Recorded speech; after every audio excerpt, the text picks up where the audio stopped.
Lebih baik iman itu bertambah kuat sehingga kita mampu mendekatkan diri kepada Allah, karena dua hal yang perlu kita takuti. Satu, mati dalam keadaan apa dan apa yang dibawa untuk mati. Itu saja masalah.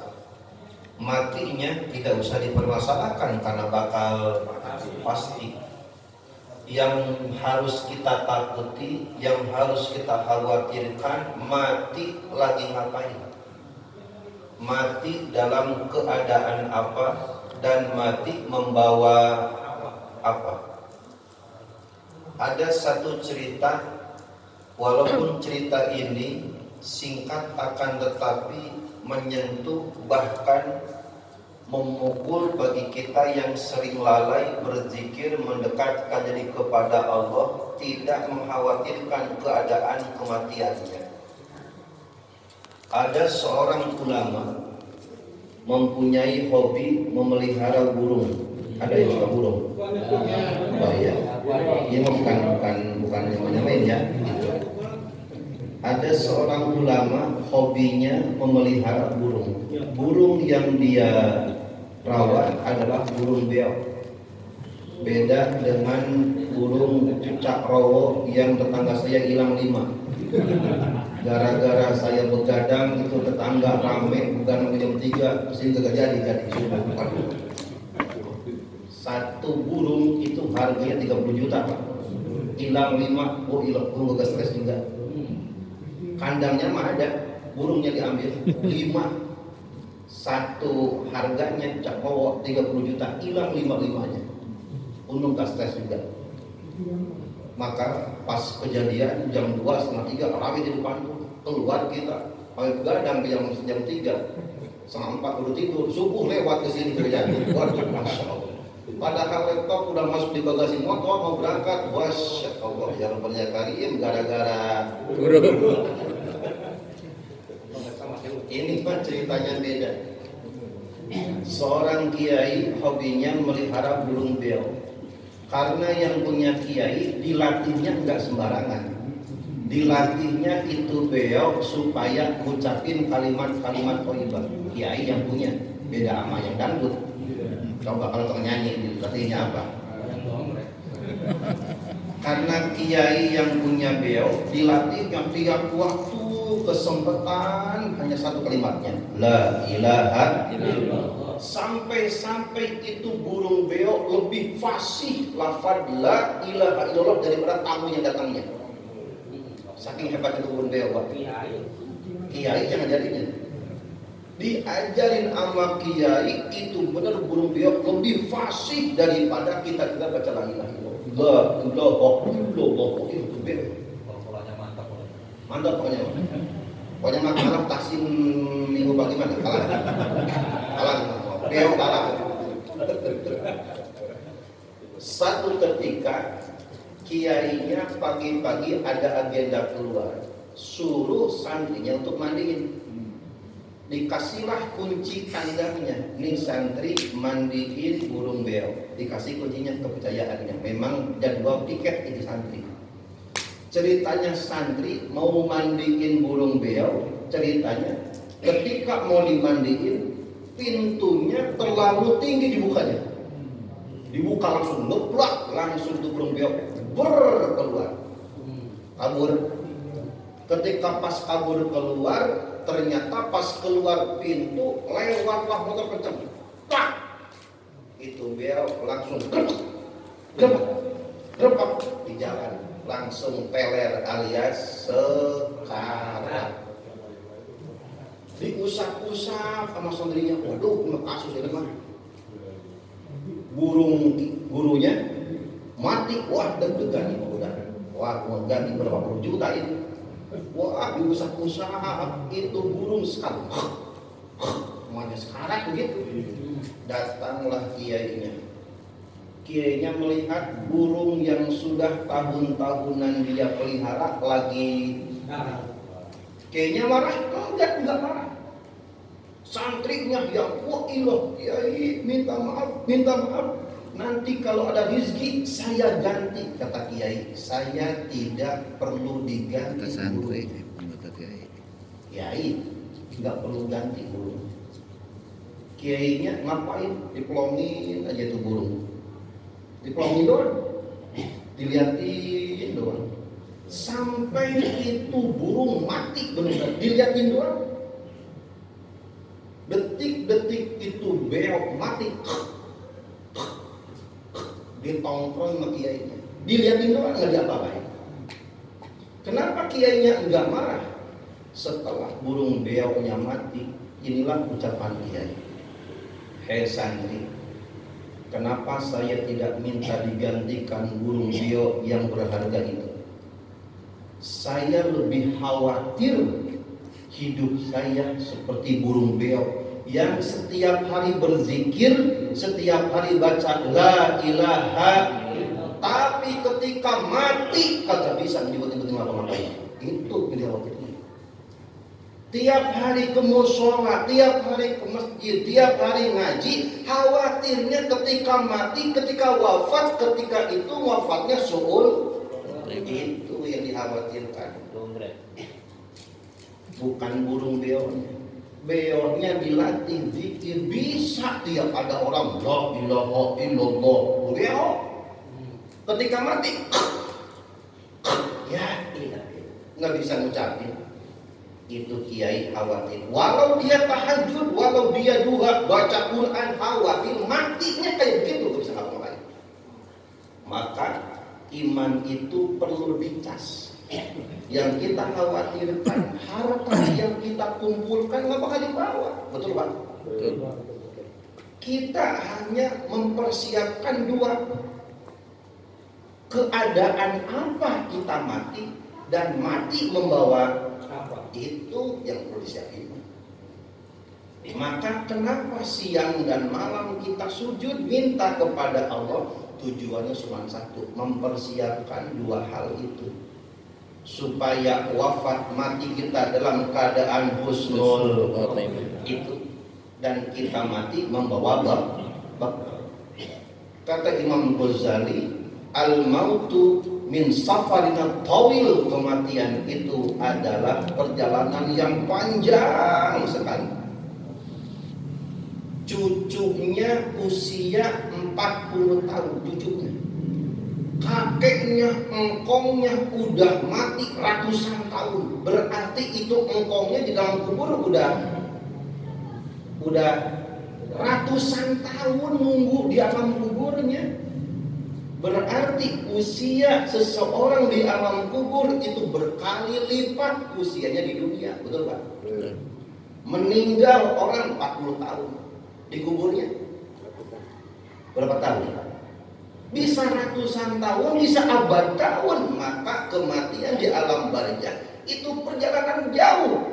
Karena perjalanan jauh kudu bawa bekal yang banyak, jauh perjalanannya. Maka nggak bisa hidup leha-leha, nyantai. Ya ilah Pak itu. Ketika udah ya ilah harta yang kita kumpulkan itu nggak akan dibawa. Mobil ada masukin ke liang mobil, nggak bakalan. Yang dibawa cuma satu, amal perbuatan. Jangankan masuk ke liang lahat, disolatin aja dibawa, hilang semuanya. Yang meninggal siapa? Fulan bin Fulan, nggak bakal disebut namanya. Mana jenazahnya? Namanya udah hilang, betul Pak? Jenazahnya mana? Enggak nanya mana si Fulan, nggak bakalan.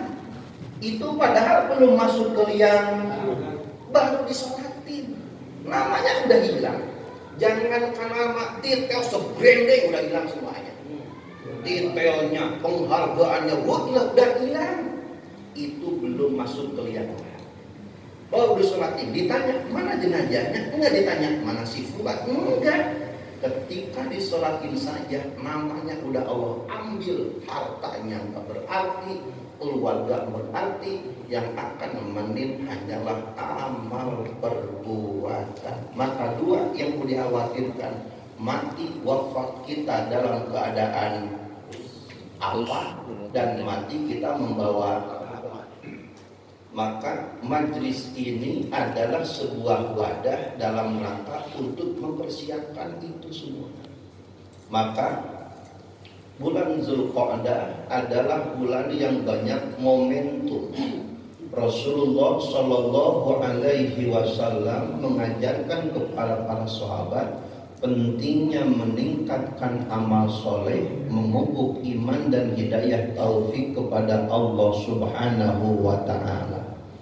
Bulan Zulqa'dah orang tua kita nyebutnya bulan Aqid karena memang kecepit oleh Idul Fitri dan Idul Adha. Di tengah-tengah maka disebutnya bulan Aqid, bulan yang kecepit, dihafid oleh dua hari raya Idul Fitri, Idul Adha. Disebutnya bulan Aqid dikira-kira tapi nyata memang begitu. Disebut bulan Aqid karena kecepit oleh dua hari raya. Bahasa daripada agamanya disebut bulan Zulqa'dah. Bulan Zulqa'dah ini adalah bulan ke-11 dari rangkaian bulan Hijriyah dalam agama Islam. Hadirin rahimakumullah yang dirahmati oleh Allah Subhanahu wa Ta'ala. Secara bahasa, nama Zulqa'dah itu diambil dari dua akar kata, Zu dan Qa'dah. Zu artinya orang yang memiliki sebuah karakter status. Qa'dah artinya duduk. Jadi secara bahasa bulan Zulqa'dah itu adalah bulan di mana orang-orang Arab dulu duduk menetap, duduk manis, gak ngapa-ngapain, alias berdiam diri, stop semua kegiatan.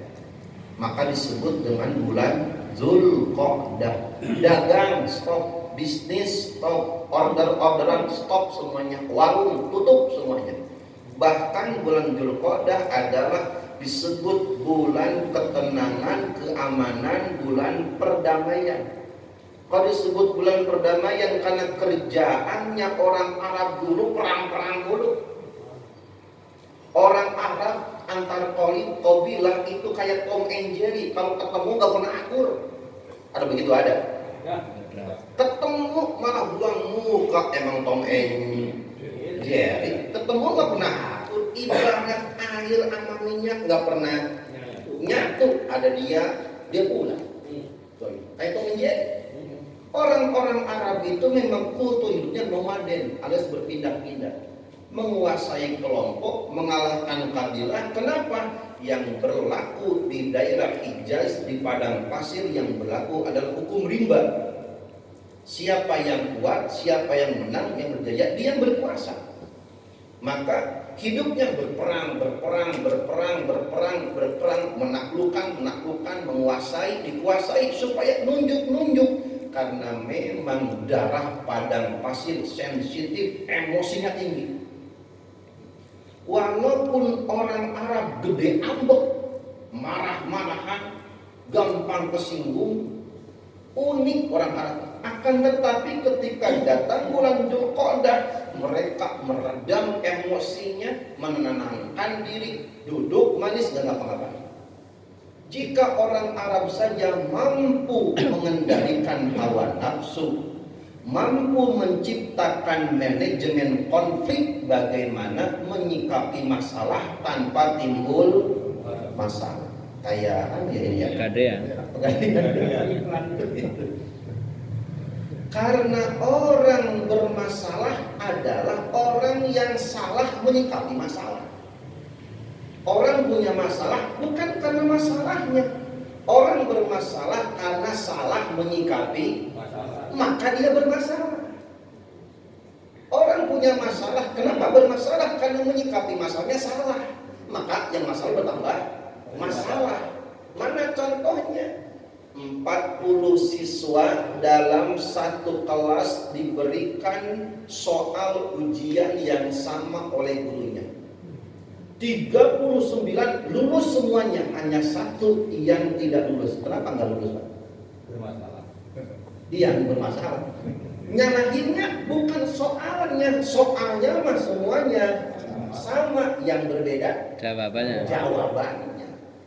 Di saat orang lain bijak menyikapi masalah, lolos, selesai, masalahnya kelar. Yang begini, kenapa ditambah ruwet mulu, ketemu murung, baik manyun, baik tekuku, ilah. Ini orang kayak tanggal tua kayak mukanya. Yang begini orang bermasalah bukan karena masalahnya, tapi salah menyikapi masalah, sehingga masalah yang ada bukannya kelar, malah tambah bermasalah. Maka orang bermasalah bukan karena masalah, tapi salah menyikapi masalah. Orang Arab walaupun darahnya darah padang pasir, darahnya panas, emosinya labil, tinggi, sensitif, datang bulan Dzulqa'dah kolingdong. Mereka duduk manis, berpikir cerdas, berpikir lurus. Apa yang dikatakan dan dilakukan oleh mereka, hadirin rahimakumullah yang dirahmati oleh Allah Subhanahu wa taala. Bukan tanpa alasan orang-orang Arab di zaman baginda Rasulullah SAW sehingga ini pun diadopsi, diakulturasi budaya oleh Rasul. Kebiasaan ini sebelum Islam diajarkan sudah biasa. Orang-orang Arab itu kalau datang bulan Dzulqa'dah mereka diam di rumah, menetap, nggak kemana-mana. Kenapa? Memang karena mereka mempersiapkan diri menyambut datangnya bulan musim haji, bulan Dzulhijjah. Dari seluruh penduduk dunia, orang-orang datang ke Mekah, datang ke Ka'bah dulu. Yang namanya haji bukan ibadah haji, pokoknya mah datang ke Mekah ngapain? Bukalapak, dagang, tawaf, penghormatan. Semua pada musim itu Mekah menjadi sentral perekonomian, maka mereka memanfaatkan momen tersebut, gak usah keluar. Ngapain orang-orang pada datang? Maka mereka mempersiapkan diri, dibuat planning, persiapan, rapat, begitu. Mempersiapkan semua orang akan ditamunya Allah datang ke Baitullah, apapun maksud tujuannya. Ada yang dagang, ada yang jodoh, ada yang adon mulu, ada selfie mulu. Yang ramai kemarin disinggung selfie di Masjidin Nabawi. Oh, gila kebiasaan orang sono. Danaman nggak ada. Ada dikit maksudnya lebih banyak. Dalam 1 tahun itu ada 12 bulan. Dalam ketentuan Allah Subhanahu wa taala dari mulai 1 Muharram sampai Dzulhijjah bulan ke-12. Kita berada di bulan Dzulqa'dah bulan ke-12. Rasul berkata, az-zamanu qad istadara ka hayatihi yawma khalaqas samawati wal arda. As-sanatu 12 syahra. Setahun ada 12 bulan. Minha arba'atul hurum. Dari 12 ada 4 bulan yang mulia. Salah satu mutawaliyatun, 3 bergandengan, Dzulqa'dah wa Dzulhijjah wal Muharram, bergandengan 3. War Rajab, dan yang satu mencil, bulan Rajab. Jadi dari 1 tahun 12 bulan ada 4 bulan agung, mulia, suci. Orang Arab tahu 4 bulan ini pamali. Gak boleh gede ambek, gak boleh marah-marahan, gak boleh penumpahan darah, gak boleh peperangan. Orang Arab yang ngerti, paham walau mereka nyembah berhala. Orang Arab jahiliyah mereka menyembah patung, menyembah berhala, tapi datang 4 bulan ini mereka satu, menghormati yang namanya persaudaraan. Ambek-ambekan, stop. Pertemanan, perkuat. Tidak boleh ada pemutusan saudara. Kenapa? Terjadinya pemutus saudara di 4 bulan ini, maka Rasul mengancam. Barang siapa yang bermusuhan, bersengketa, menyimpan dendam di 4 bulan ini, kata Rasul, maka dia tidak akan mencium aroma bau surga 4 bulan ini. Maka orang tua dulu nyebutnya 4 bulan amali, dosa besar jadi. Enggak boleh ambek-ambekan, enggak boleh marah-marahan, dendam kesumat, apalagi memutuskan bersaudara. Dan salah satu efek dari putusan saudara adalah peperangan. Maka perang stop, gencatan senjata. 4 bulan ini orang Arab diam di rumah, gak ngapa-ngapain. Walau mereka gede, ambek, emosinya labil tinggi, tapi ketika 4 bulan ini mereka menghargai, menghormati. Maka hadirin rahimakumullah yang dirahmati oleh Allah Subhanahu wa taala, jika waktu ada 4 bulan yang mulia, Dzulqa'dah, Dzulhijjah, Muharram, Rajab, demikian beribadah di 4 bulan ini, bersedekah, apapun bentuk kebaikan dilipat gandakan oleh Allah Subhanahu wa taala bagi orang yang melakukannya. Tandain Dzulqa'dah, Dzulhijjah, Muharram, Rajab. Bila mana ada waktu mulia suci, maka ada tempat suci, ada tempat mulia. Mana di dunia ini ada 3 koordinat yang bila mana orang beribadah dilipat gandakan ibadahnya. Yang pertama Masjidil Haram, yang kedua Masjid Nabawi, yang ketiga Masjidil Aqsa. Sholat di Masjidil Haram sama dengan sholat di Masjid Danawan 100.000 rakaat. Perasaan kita gak pernah tawil sholat 1000 rakaat. Oh, Pak. Bagaimana supaya kita dapat, usia gak bakal nyampe, Pak. Usia kita kalau ngandelin sholat 100.000 rakaat, wah, ilaha illallah, itu mah belut kudu berbulu baru jadi. Ulat kudu bisa terbang, ular hilang sisiknya baru jadi. Artinya apa? Mukmin kudu cerdas. Usianya pendek-pendek, bagaimana supaya ATM pahalanya gendut, pergi ke sono. Mumpung ada harta, ada kesempatan, puas-puasin buat ibadah. Kalau mati mah gak bakal balik baru. Siapa yang bakalin kita kalau bukan kita? Betul? Maka orang yang sudah pergi haji, pergi umrah, sekali sujud di Masjidil Haram itu berbanding sholat kita di sini 100.000 rakaat.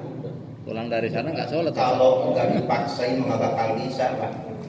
Kalau nggak dipaksain nggak bakal nyampe, nggak bakalan. Begitu pulang dari sana nggak sholat, Pak Ustadz ya? Karena nggak.